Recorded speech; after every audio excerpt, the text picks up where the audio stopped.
Hello everyone, welcome back to my channel. My name is Angelfish if you're just joining me for the first time. And here today we have Spa Day Lagoona Blue from Monster High G3. I am so excited for her. She's been a long time coming. Her listing leaked like ages ago. And I mean ages ago. Like, initially, we all thought that she was going to launch with G3 because, like, she was originally slated for October of last year in Target systems, apparently. And so people were confused when she never showed up. And it turns out they weren't really done designing her yet or something. I don't know. But she is finally, here. She is a summer release for this year. I believe she is supposed to, according to Entertainment Earth, start shipping out around July. I got mine early from Paulmart, who is an independent seller based in California at Frank & Sons Collectibles. Of course, I got it from the online store because I do not live in California. But, that's where I get some of my dolls early because, I like supporting small businesses. And also, he tends to have dolls when I want them, which is nice. Anyway, be sure to hit that like button, subscribe, turn on bell notifications, all that jazz, the usual shenanigans, and let's dive. Ay, Dios mío, I'm never doing a pun like that again. Right into her. So first things first, Lagoona has this big window display. Her box almost reminds me of a fish tank. She has art by Darko on the front, her name, Spa Day, playset. She includes hair chalk, why they're showing it working on dark brown hair like mine. Don't know because, in practice it probably won't actually. I mean, from personal experience, it usually doesn't. She's got her symbols on the side from her signature doll, and then a little instruction thing for the scale tattoos that she comes with, which I will not be using because I don't want temporary fish scale tattoos on me. Now on the back, she's got like stock images, which can be seen in like her product listings. She's got a bunch of stuff that honestly I don't know what I'm gonna do with, but it's cute. Might give it to my nieces, might just put it in a box and forget about it. We'll see. As you can see on the back, it says Made in China, which for Monster High, sometimes screening or hair differences occur with the different manufacturing countries. So if you're interested, I guess that's for those of you who care. I personally don't. And then on the side, we have the manifest of everything that comes in the box. And on the bottom, we have her barcode. Now again, she is slated for July, so you're probably not going to be able to successfully scan her at any stores at this point in time. But, she's coming. She'll be here soon. Without further ado, let's get her out of her little fish tank box. And yeah. Alrighty, we are out of the packaging. That took a lot longer than I wanted it to. There was a lot of things to unbox. But, we're going to go over her accessories first. Now, first things first, the temporary tattoos she comes with, they are metallic, they're fish scales. They have an expiration date of 2024. Not that special, I won't be using them. She also comes with, of course, the hair chalk, because it would not be a modern doll playset if she did not come with hair chalk.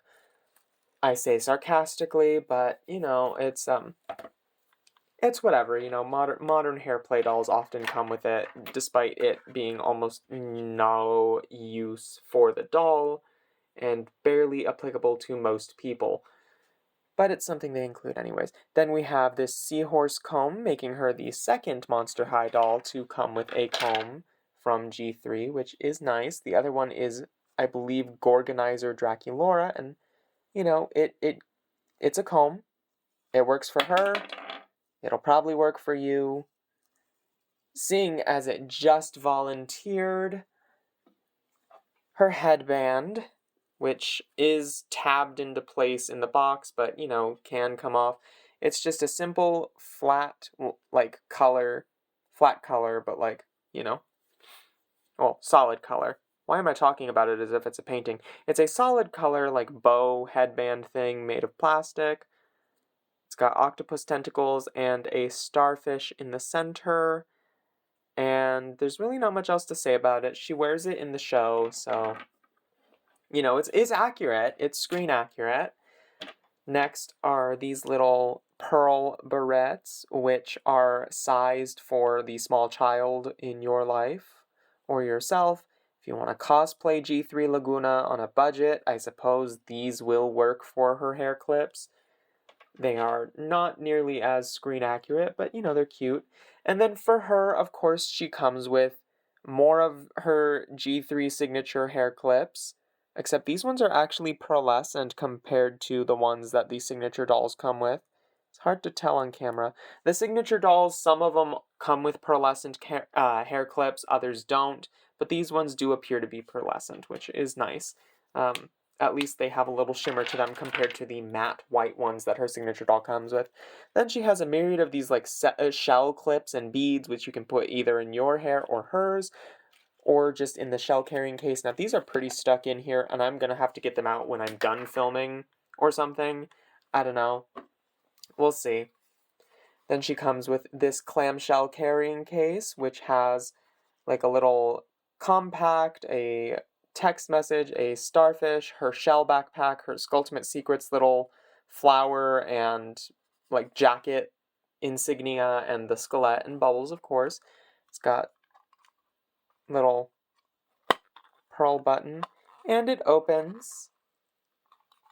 It's got compartments in it for you to put the beads and stuff.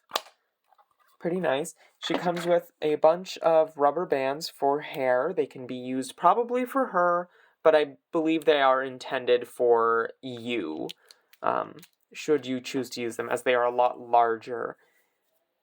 Then she comes, lastly, aside from herself, with this little bathrobe, which she wears in the cartoon as well in that one episode. Oops, there's a little tie in there that I need to get out. They loaded a lot of ties into this, a lot of plastic staples. I can tell that they weren't able to get it down the first time, because this one in particular had a lot of just loose ones in it, but you know, it's fine.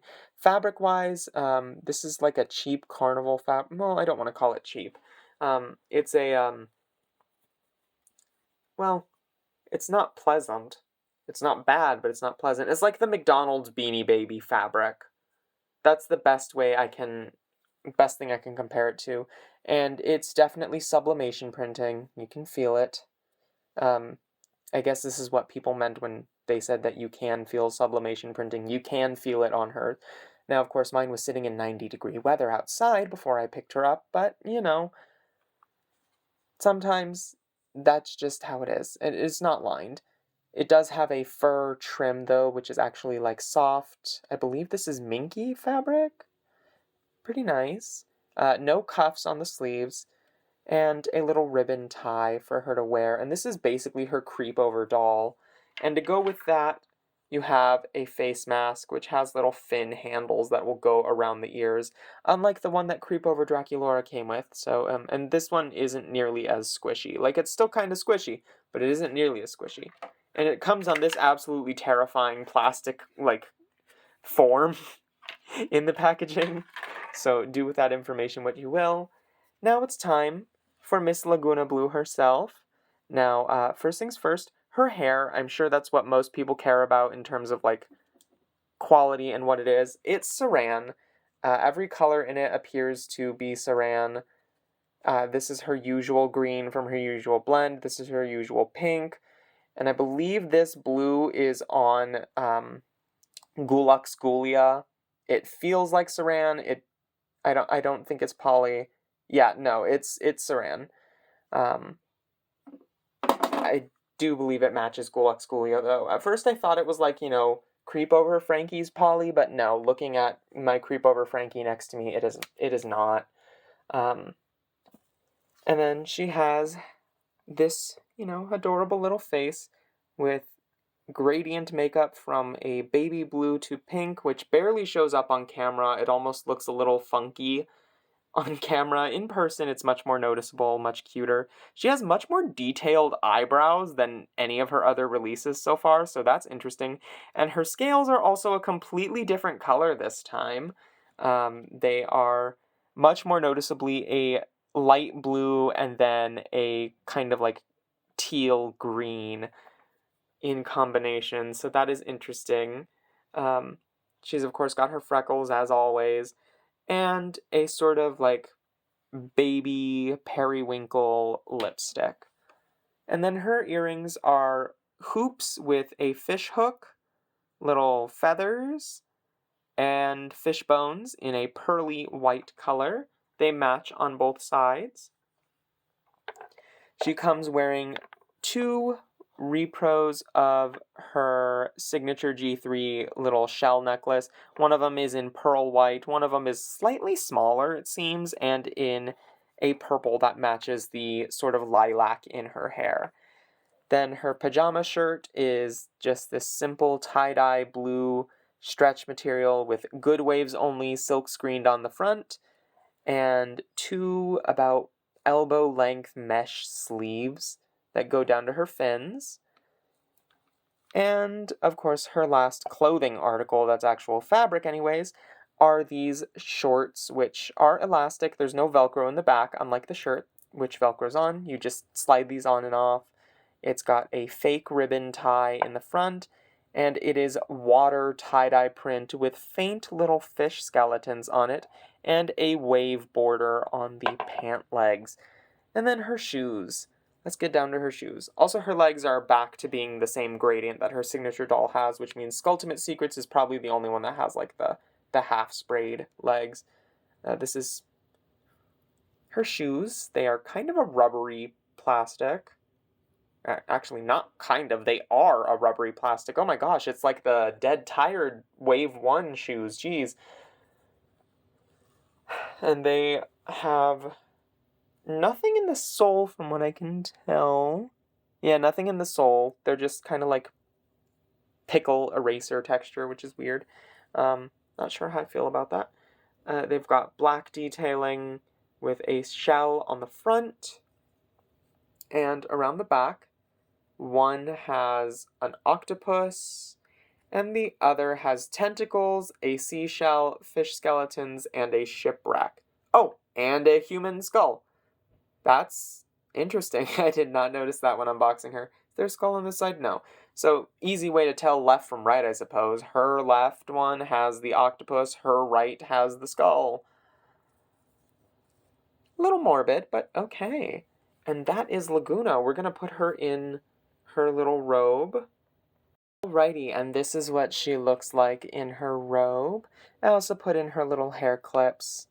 She has a middle part. Important to know if you like that, or if you care about that, I suppose. Some people don't, some people do. Mattel dolls are pretty easy to keep track of a middle part, fortunately, because unlike MGA dolls, oop, there goes her hair clip, they are rooted in that specific way, whereas MGA, it's thatched, so they can be lost with restyling. A lot easier than Mattel dolls. But yeah, that is Lagoona. She fits in with the creepover dolls. She's got her pajamas, her bathrobe, all that stuff. She's really cute. I like her. I love this platinum blonde on her. It's so gorgeous. She should have this more often than the obnoxious yellow hair that they often saddle her with. I don't know. It's just, you know, this blends a lot nicer with her color scheme, I feel, especially with the whole tie-dye thing. Just, it fits so nicely. I love it. Anyway, I would give her a solid, I want to say, 8 out of 10. The only reason I'm dinging points is because she's a playset doll, and as a playset doll, you have to buy a lot of stuff that you probably don't care about in order to get her. Now, obviously, that's if you buy her from an actual retailer, not if you decide to go on eBay and wait for somebody to buy one separate, each piece, and then sell them separately, I suppose. But I would not personally recommend going for that, because that tends to be more expensive than buying the doll and just giving the parts that you don't want to somebody else. It's a lot more cost effective. Which, by the way, she's supposed to retail for, I believe, $45. Same price as the Gorganizer, which is kind of weird considering the fact she doesn't come with a giant doll-sized carrying case. You know, I thought maybe she would, or maybe she's slightly cheaper than the Gorganizer. I'm trying to remember. I'm pretty sure she's like supposed to be $45, or maybe she's just 40. Either way, she's around the Gorganizer's price range, which is one of the more expensive G3 items at the moment. Aside from the coffin bean playset, which I still need to get. Haven't done that yet. Anyway, I did get the seashells out of the thing, and I will show you what they look like in here. They are cute. They are hollow little things so they can encase hair. I don't know if you can see that. And they just like clip together on one side, I suppose, and have little teeth inside so they can hold on to hair better rather than just slide through. Anyway, that is it for this video. Let me know your thoughts on Hairplay Lagoona below. Do you like her? Are you going to get her? Are you going to skip this release? My one request is no comments about her not being blue anymore. We are almost a full year and a half into this reboot. You can complain about it elsewhere, but please don't complain about it here because it's nothing original and we've seen it before. Anyway, that is all the time I have for you for this video, and I will see you all in the next one. Bye-bye!